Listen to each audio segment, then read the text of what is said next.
Mayor Cooper, it is good to see you again, and I thank you for your leadership and the courage with which you have led for your tenure, but in particular over these last weeks. The mayor met with me every time I come, and you have been a clear voice around what smart governance can look like when people have the courage to lead.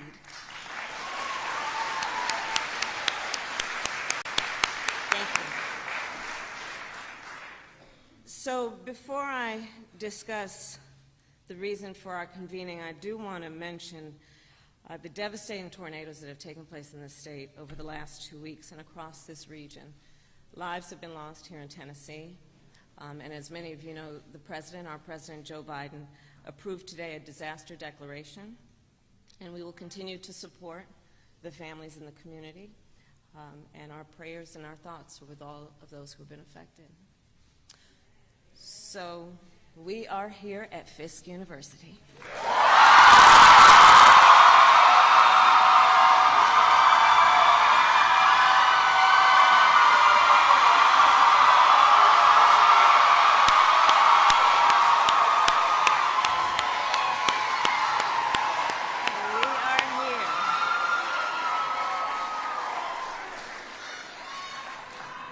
As we know,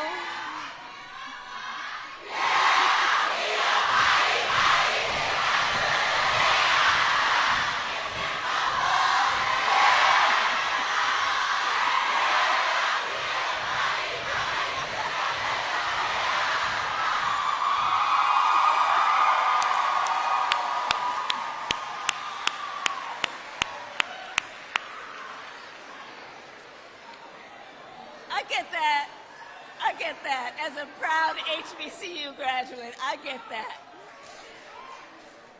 So, as the students, as the young leaders here know, the legacy of this extraordinary place of education in America has produced leaders who have gone on to be not only national leaders, but global leaders.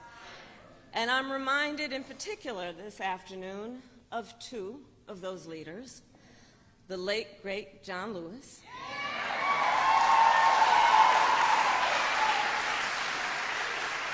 and of course, the phenomenal Diane Nash.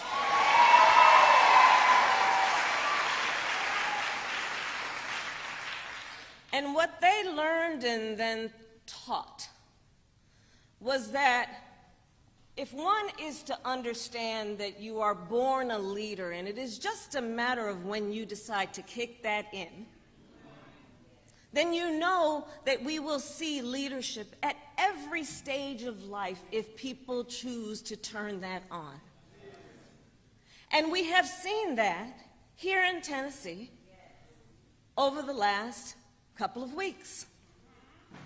We have seen over 7,000 students and young leaders go to the Capitol to talk about what John Lewis and Diane Nash talked about, the importance of freedom, the importance of liberty, the importance of respecting the right of all people to live where they receive dignity, where they live in a place that they can be free from harm.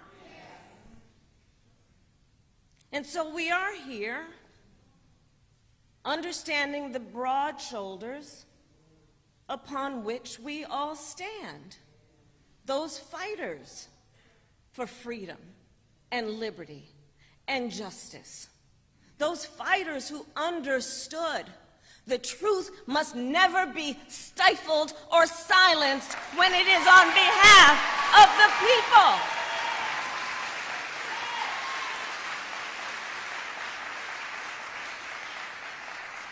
And so I want to start by recognizing the Tennessee Three.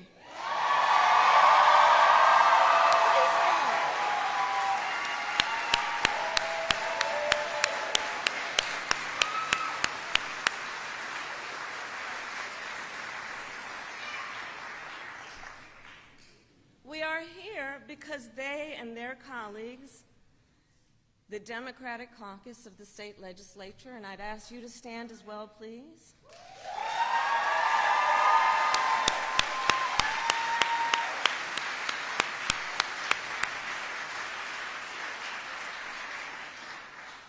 because they chose to show courage in the face of an extreme tragedy, which is that 11 days ago, 6 people, 3 educators, and 3 babies, 9 years old,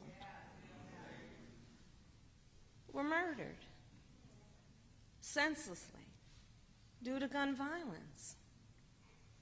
They chose to lead and show courage to say that a democracy allows for places where the people's voice will be heard and honored and respected. And they understood the importance, these 3, of standing to say the people will not be silenced, to say that a democracy hears the cries, hears the pleas, who hears the demands of its people, who say the children should be able to live and be safe and go to school and not be in fear.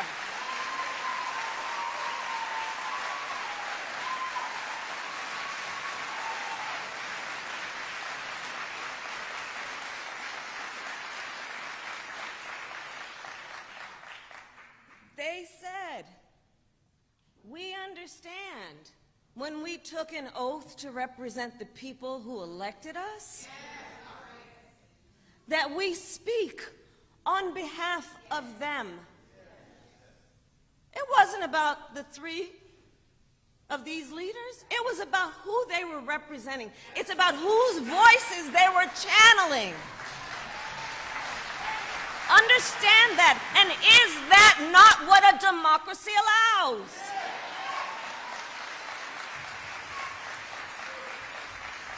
A democracy says you don't silence the people. You do not stifle the people. You don't turn off their microphones when they are speaking about the importance of life and liberty. That is not what a democracy does.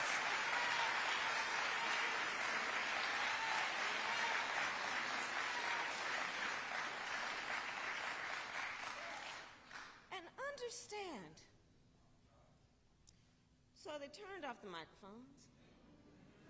They tried to tell them to sit down and be quiet. But they understood that the voices must be heard. So think about this. In order to make sure the voices were represented in that place where elected leaders are supposed to lead in a democracy, these leaders had to get a bullhorn. They had to get a bullhorn to be heard. Well, you know what? That happens in a democracy too.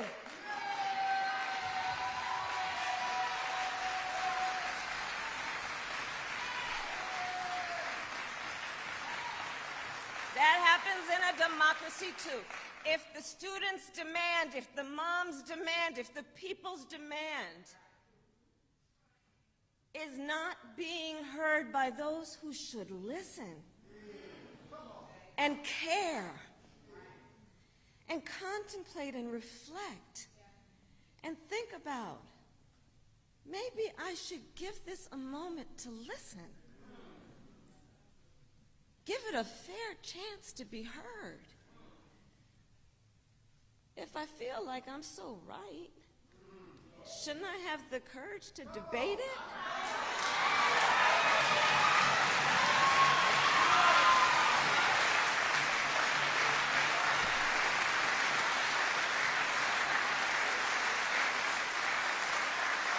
Make your case.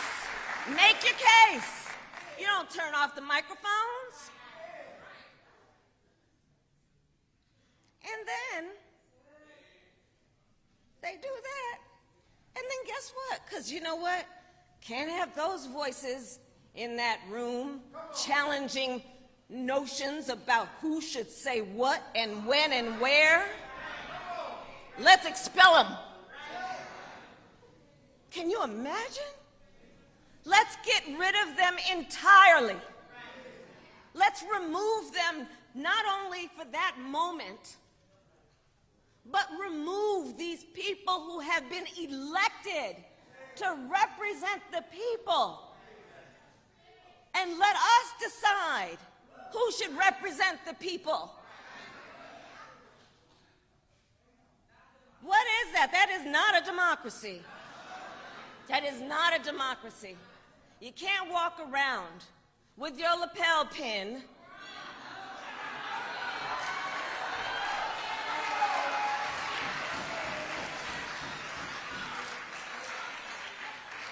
and you're not representing the values that we hold dear as Americans. You can't walk around and talk about protocol. Protocol and procedures were devised to require and allow and encourage debate and discussion and, yes, dissension.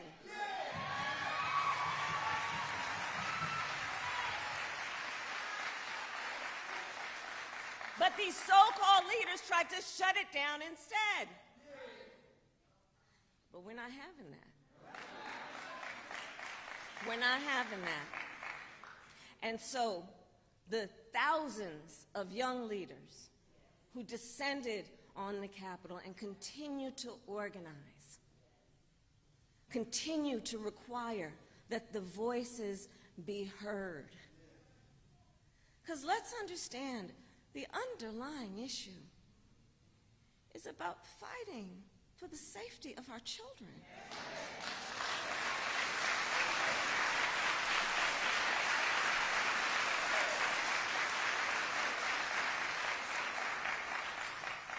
Saying that, you know, our babies are going to school. It's been years now where they're taught to read and write and hide in a closet and be quiet if there's a mass shooter at their school.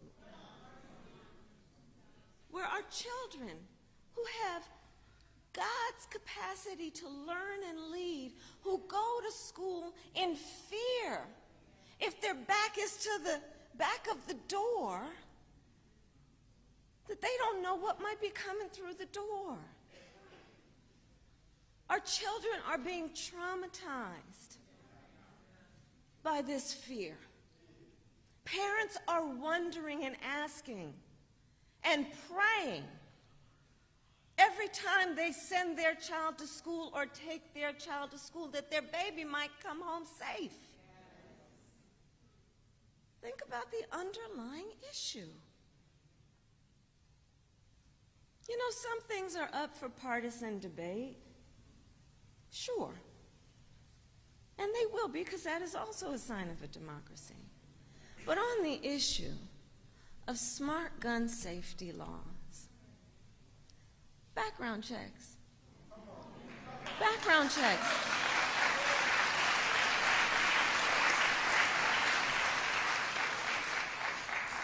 The policy is really pretty straightforward. It's to say, you might want to know before someone buys a gun whether they've been found by a court to be a danger to themselves or others. You just might want to know. You might want to know if someone has shown themselves to be violent before they can go and buy a gun. You just might want to know. It's reasonable. The mayor talked about red flag laws. When we know, and when a community or a family knows, shouldn't we listen? Shouldn't we listen? Assault weapons. These are weapons of war. These are weapons that were designed to kill a lot of people quickly. No place on the streets of a civil society.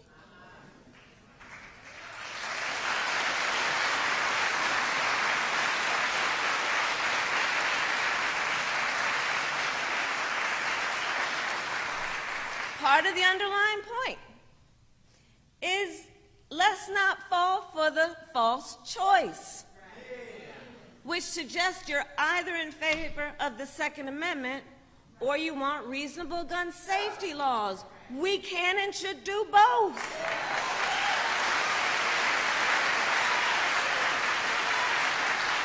Don't fall for the false choice. So the underlying issue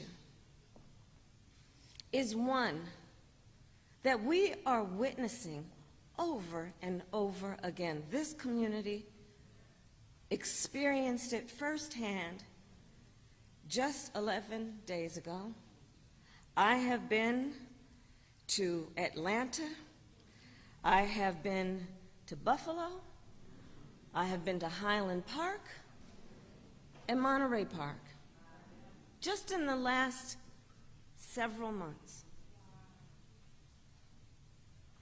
You know, and the thing is that it's not like we're trying to figure out how we should deal with a policy around smart gun safety laws. The ideas are there. The issue, which gets back to these three, is that we need leaders who have the courage to act at state houses and in Washington, D.C. in the United States Congress. Have the courage to act.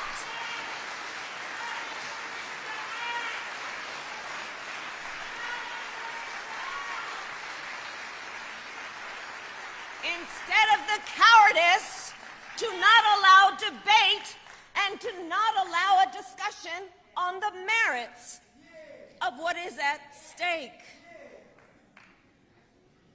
Courage.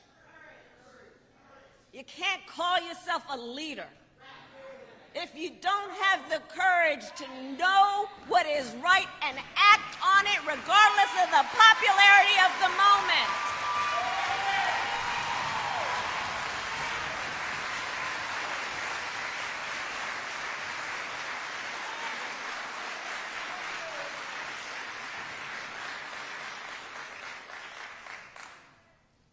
So I'm going to close with this point. I do believe that every generation has its calling.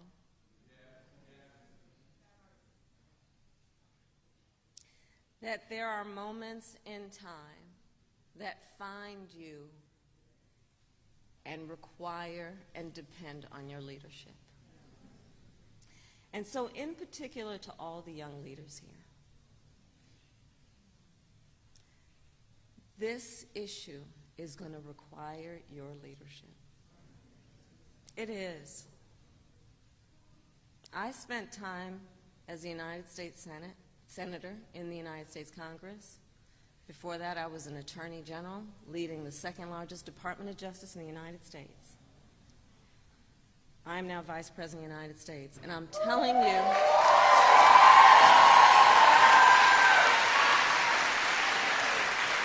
and I'm sharing that with you. I'm sharing that with you, the young leaders here, to tell you we need you. We need you. Every movement, in my perspective, that has been about progress in our country was led by the young leaders like John Lewis and Diane Nash and you. The Justins. Every one of them. And so we are going to be depending on you in solidarity with the work we will all do in our respective positions to lead. You speak with such clarity. You speak by telling the truth through a lived experience. Your voices are part of the conscience of our country. When we need in these moments in time people who have something in them that is about empathy, about care, about a sense of responsibility for their brother and sister. We need you all. And your leadership in this movement is going to impact people that you may never meet, people who may never know your name. But because of your leadership, they will forever be benefited. So I say all that to say, we will not be defeated. We will not be deterred. We will not throw up our hands when it is time to roll up our sleeves. We will fight. We will lead. We will speak with truth